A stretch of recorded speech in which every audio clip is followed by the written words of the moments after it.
Fala galera, beleza? Eu sou o Eric, começando mais um episódio de podcast. Agradecer o Podcamp da IMA por mais essa oportunidade.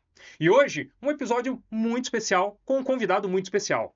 Ele uniu ciência e espiritualidade. Vamos falar sobre programação neurolinguística. Ele foi católico, foi espírita. Vamos falar sobre Ho Oponopono. Você que está em casa já ouviu falar sobre isso? EFT, acupuntura sem agulhas? Apometria são assuntos que serão abordados aqui com Maurício Brasil. Maurício, seja bem-vindo e obrigado por estar aqui. Eu que agradeço pela oportunidade, né, de poder, assim, destrinchar o conhecimento para poder contribuir na vida de pessoas, né? Porque é o meu propósito, né? Ensinar pessoas a estar bem com elas mesmas. Maravilha. Maurício, eu quero conhecer um pouco mais da sua história. Uhum. Como que tudo começa na sua vida quando se trata de espiritualidade? E aí? Bom, eu fui católico, né? Minha mãe era católica, presidente da comunidade de uma igreja. Eu acompanhava ela, via a bondade dela, porque minha mãe tinha câncer e mesmo com câncer nos ossos, ela ia fazer entrevista na favela de quem ia receber a cesta básica do mês. Então, ela foi um grande exemplo para mim.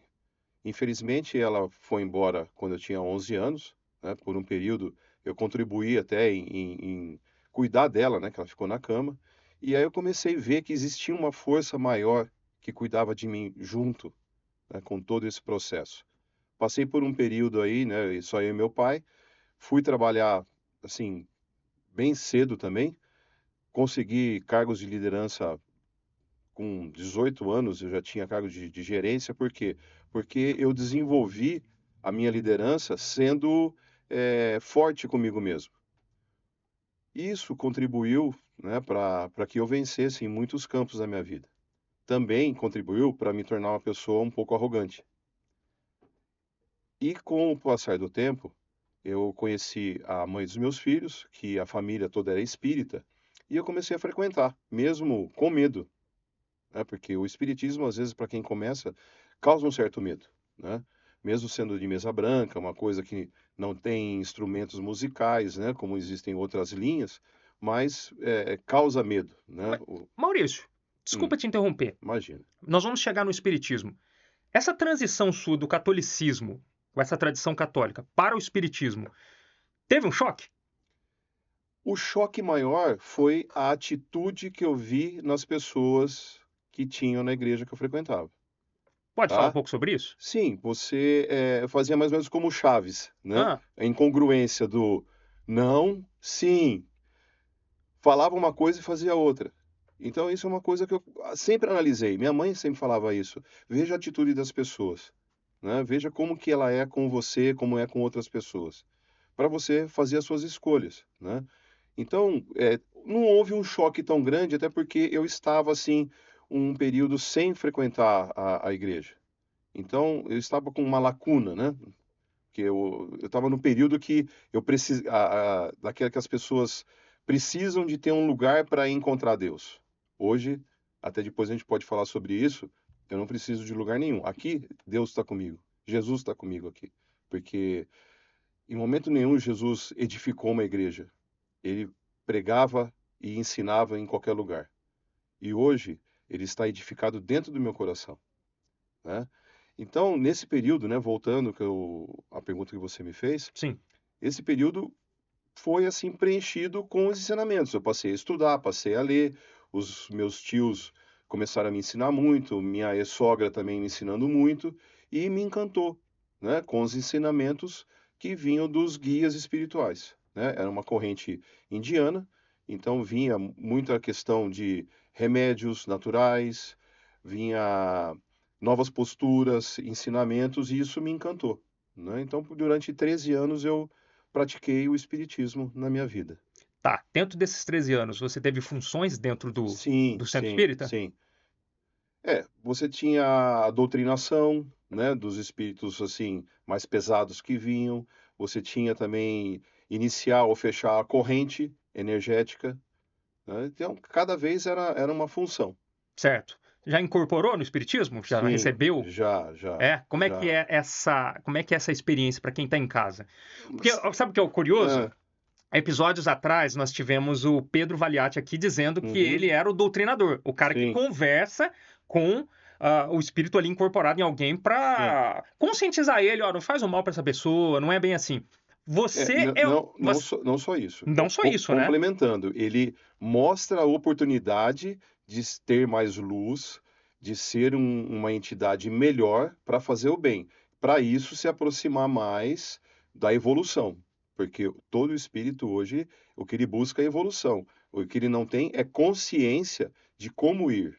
E às vezes ele está sendo alimentado por coisas ruins, energias maléficas, a qual mantém ele naquela postura, Muito bem. entendeu? Então, vem entidades, né, do plano espiritual. Para quem assistiu Nosso Lar, é um exemplo básico. Se não assistiu, assista, tá? Tanto o 1 quanto o 2, porque o Nosso Lar 1 é uma história e o 2 é totalmente diferente. Então, consequentemente, a doutrinação é isso daí, mostrar evolução, tá? Então tem que ser um negociador entre partes mesmo, E tá? como que é a experiência para quem está em casa, que deve ser uma curiosidade de muita gente, para você receber esses seres que normalmente são seres malignos que precisam de ajuda? E aí? Bem, toda a espiritualidade, ela já te prepara para que você receba e seja você somente um instrumento. Você não vai captar energias ruins, tá? Então vai ser doutrinado aquele espírito que veio para ganhar evolução. Eu, graças a Deus, foram muito poucas vezes que eu incorporei espíritos pesados, né? A maioria das vezes eram mais espíritos ensinadores.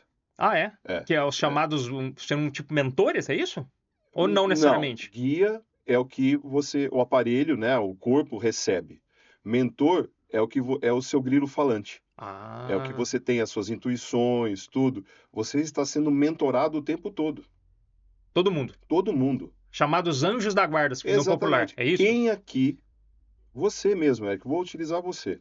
Quantas vezes você não estava numa estrada e tinha uma bifurcação e você estava em dúvida, vou pela direita ou pela esquerda? Aí algo te falou, vai pela direita, né? Talvez não seja a sua mente, porque a gente precisa se preocupar muito com a mente da gente, porque a mente mente para nós. Ela te conduz a você sempre estar em um campo de zona de conforto, tá? Por isso que a neurolinguística trabalha muito as questões de você reprogramar a sua mente, tá? Então, voltando à questão do grilo falante, que eu brinco, né? Porque é do Pinóquio, né? Que tinha aquele grilinho que ficava instruindo ele, ou então o ratinho do Ratatouille. Nós temos o tempo todo. Tem gente falando com a gente. E são coisas lindas, né? Porque eu já vi alguns lugares que eu cheguei e vi, né? Um campo de mentores, luz. Então, realmente é algo assim muito bonito. E agora, o espírito, ele incorpora na matéria física. Então, é um guia com um aparelho, né? Que a espiritualidade fala. Entendi. Basicamente é isso. A sensação é uma sensação de pensamento zerado. Assim como eu comentei com você já que eu consigo fazer meditação em 5 segundos. Eu zero a minha mente para meditar, tá? Que é nesse momento que Deus vem falar com você. Quando a sua mente está calma, quando você está com os seus alarmes, né? A sua glândula pineal quietinha ali, deixando todo o seu subconsciente quieto, para o seu subconsciente receber as informações de Deus.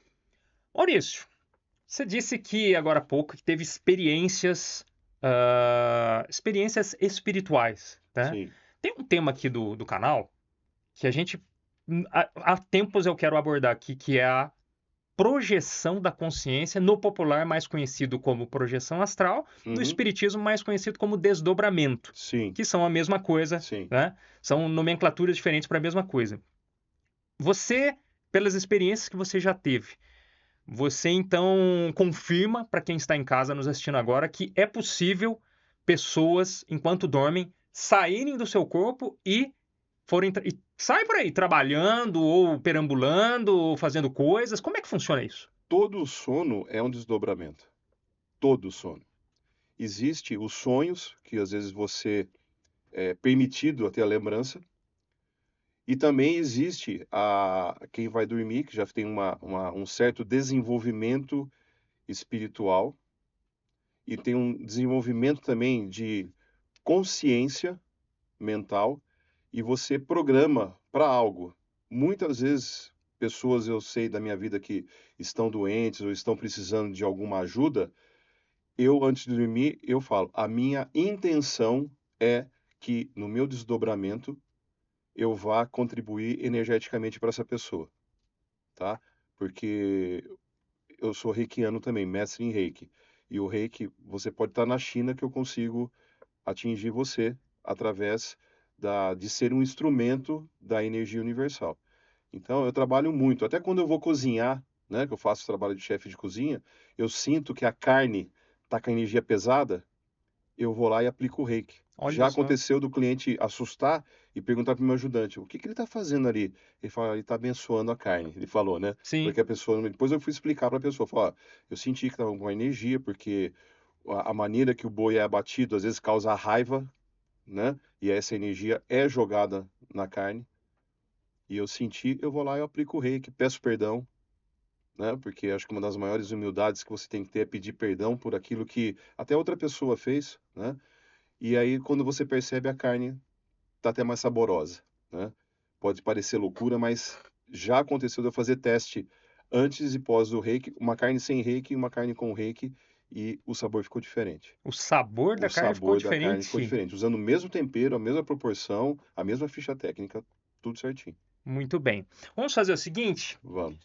eu vou encerrar a parte um aqui. Na Tá. parte 2 eu quero que você me conte experiências de projeção astral, projeção na consciência. Pode ser? Pode? A Perfeito. você que está em casa, se você estiver assistindo pela playlist, é só manter que a parte 2 já virá.